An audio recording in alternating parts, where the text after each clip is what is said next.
এবার কি চার্চের জমিতেও নজর তৃণমূলের? চার্চের জমিতে কাজ করতে গেলে হুমকি দেওয়া হয় বলেই অভিযোগ সামনে আসছে। আর এই অভিযোগ তৃণমূল কাউন্সিলর সুদীপ পল্লের দলবলের বিরুদ্ধে, যিনি 123 নম্বর ওয়ার্ডের কাউন্সিলর। একাধিক অভিযোগ জানিয়ে মুখ্যমন্ত্রীকে চিঠিও দেওয়া হয়। অভিযোগ জানিয়ে মুখ্যমন্ত্রীকে চিঠি দিল ডায়োসিস অফ ক্যালকাটা। চার্চের জমিতেও নজর তৃণমূলের। বেহালার চার্চের জমিতে কাজ করতে গেলে হুমকি দেওয়া হয় বলে অভিযোগ। আর এই অভিযোগ তৃণমূল কাউন্সিলর, 123 নম্বর ওয়ার্ডের তৃণমূল কাউন্সিলর সুদীপ পল্লের দলবলের বিরুদ্ধে।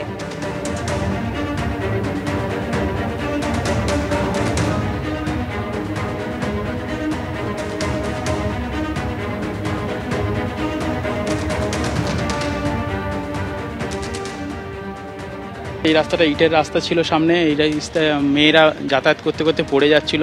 2-4 জন মেয়ে পড়ে হসপিটালাইজড হয়েছিল, বাড়িতে পাঠানো হয়েছিল, বিভিন্ন সমস্যা হচ্ছিল বা জল জমে যাচ্ছিল। তাই জন্য আমরা রাস্তাটা যাতে করতে পারে মেয়েদের সুবিধার জন্য বা ক্যাম্পাসে একটু সুবিধার জন্য, সেক্ষেত্রে যখন এই রাস্তাটা তৈরি করা হচ্ছিল তখন বাইরে থেকে সব লোকজন এসে গেছে। যে আমাদের বাইরে আশেপাশে যে মেয়র না আশেপাশে যে বিভিন্ন কাউন্সিলর লোকজন এসছে, যে আমাদের এখানে কাজ এখন বন্ধ রাখতে হবে, যতক্ষণ না পারমিশন হয় আপনারা এই সমস্ত কাজ করতে পারবেন না।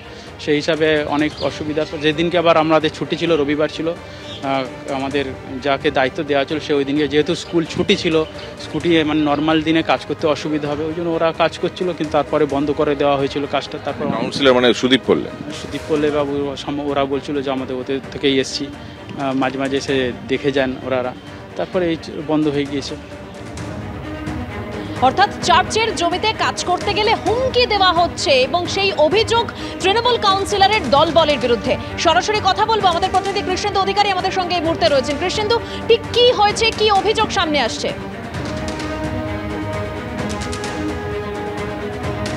দেখো, আমরা সেই ডায়মন্ড হারবারের সেই মানে প্রতিষ্ঠানে আছি, যেখানে একটা নার্সিং কলেজ চলে, এবং শুধু এই নার্সিং কলেজ নয়, এখানে পাশাপাশি একটা HIV হসপিটাল, হস্টেল, স্টুডেন্টদের থাকার জায়গা, একাধিক প্রতিষ্ঠান এখানে আছে। এই প্রতিষ্ঠানেই এখানে একটা কনস্ট্রাকশন তৈরি হচ্ছে। সেই কনস্ট্রাকশন তৈরি নিয়েই একটা সমস্যা, এবং যেটা অভিযোগ করা হচ্ছে যে এখানকার যে স্থানীয় কাউন্সিলর তার লোকবল বা দলবল পাঠিয়ে এই কনস্ট্রাকশন জোর করে বন্ধ করার হুমকি দেওয়া হয়েছে, এবং তার যে মানে বন্ধ পর্যন্ত হয়ে গেছে। আপনার যে জায়গাটা আছে, এই যে রাস্তাটা, এই রাস্তা তৈরির ক্ষেত্রে অবজেকশন এসছে, এমনটাই অভিযোগ উঠছে, এবং গোটা বিষয়টাই এখানকার কাউন্সিলরের দলবলের বিরুদ্ধে অভিযোগ উঠছে। এবং পরিস্থিতি এমন জায়গায় গেছে যে ডায়োসিস অফ কলকাতা, যার এই সম্পত্তি গোটা এলাকা ডায়মন্ড হারবার রোডের যে এই কম্পাউন্ড এবং পাশে আর একটা কম্পাউন্ড মিলিয়ে মোট 78 বিঘে সম্পত্তি।